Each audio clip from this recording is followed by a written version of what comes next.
The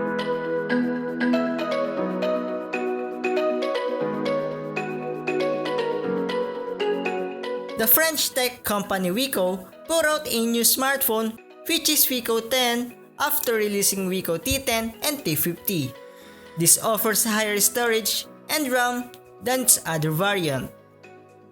On the other hand, Infinix Hot 11s NFC is a phone that despite being released earlier in this year, it does show some competition against the Wiko T10 in terms of features and performance. These two are fitted with IPS LCD display panels and are closely corresponding to their primary cameras. Mabuhay Manila, this is Edmar and we're back again for another comparison review, and we will find out which of these two smartphones can offer the best value. Let's begin.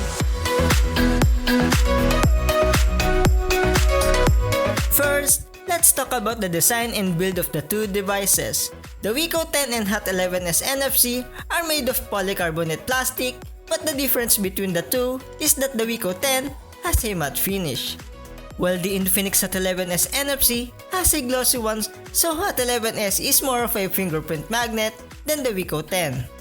Both of these devices are equally lightweight and have the same ergonomics. On their left, there is a nano SIM tray with a micro SD dedicated slot, while on the right, there is a volume rocker along with the power button as well as the fingerprint scanner.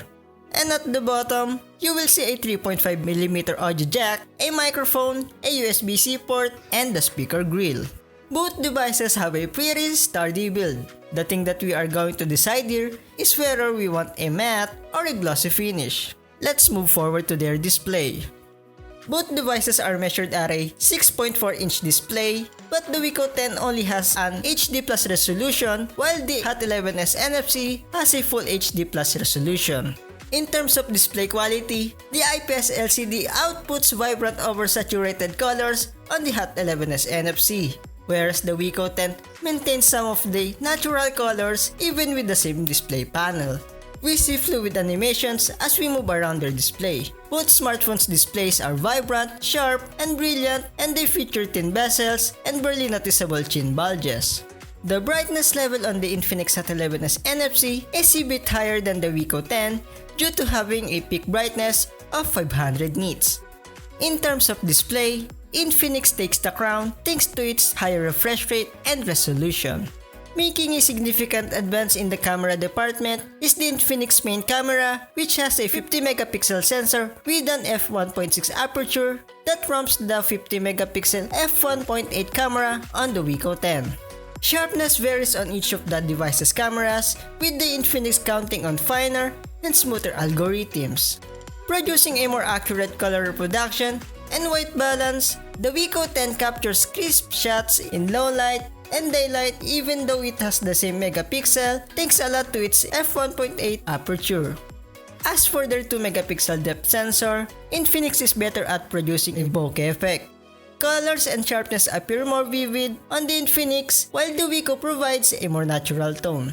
Switching to its front-facing camera, Infinix's 8-megapixel front snapper naturally takes better selfie shots. Colors are well preserved and details stand out in reasonable but bright shots, which its rival is capable of producing. In terms of video, Infinix's camera beats its competitor by a distance, being able to record 1,440 pixels of footage. Overall, the camera on the Infinix Hot 11s NFC is clearly a victor.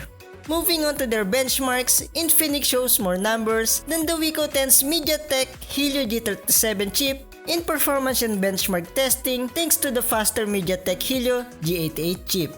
Although Wiko 10 is equipped with Android 12 out of the box, both devices feature octa-core CPUs with 6GB of RAM, but Infinix still leads when it comes to actual benchmarks. Now, let's try some games on both devices. First is Mobile Legends.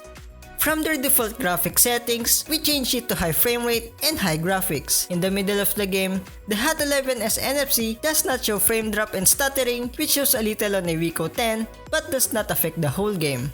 Neither side showed deficient performance when it comes to clashing and fighting. So with these graphic settings and frame rate will not be a problem in Mobile Legends.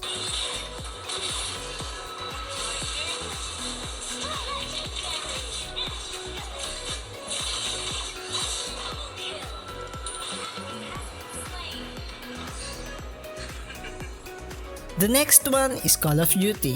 Under graphic settings, I set it to medium graphic quality and high frame rate, which is the highest capability of Hot 11's NFC, whereas low graphics and high frame rate is what Wiko 10 is capable of. The Infinix Hot 11's NFC showed a more colorful and sharper gameplay resolution, that's what not present in Wiko 10. Both these devices perform well at their highest frame rate and graphics capabilities.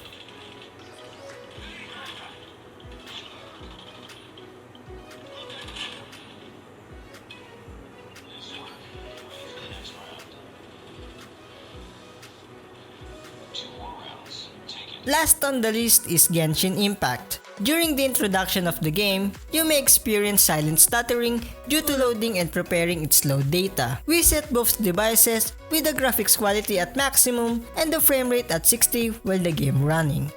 There are some noticeable frame drops and stability, especially on Wiko 10. But nevertheless, it can still provide beautiful colors and high resolution quality.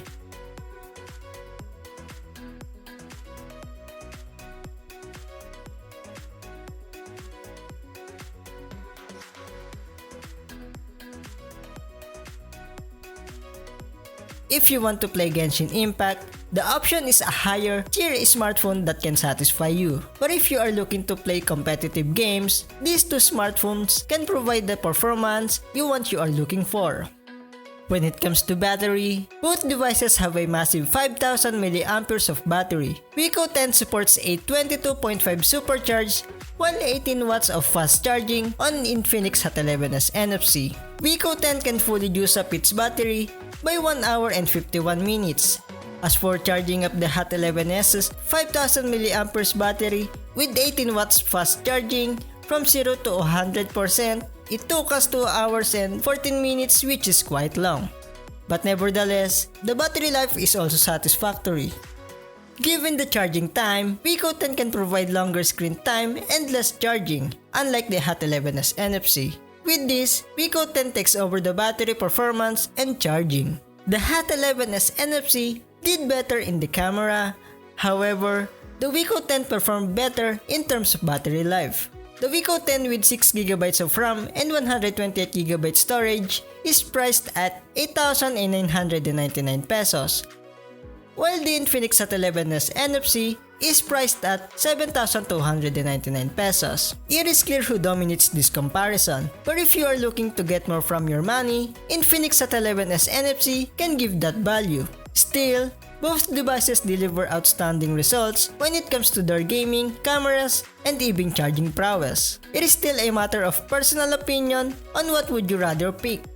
Thank you guys for watching.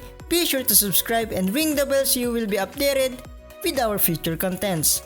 Also, don't forget to visit ManilaShaker.com for more tech news, reviews, and comparison of the latest device. Once again, this is Edmar, and mabuhay Manila!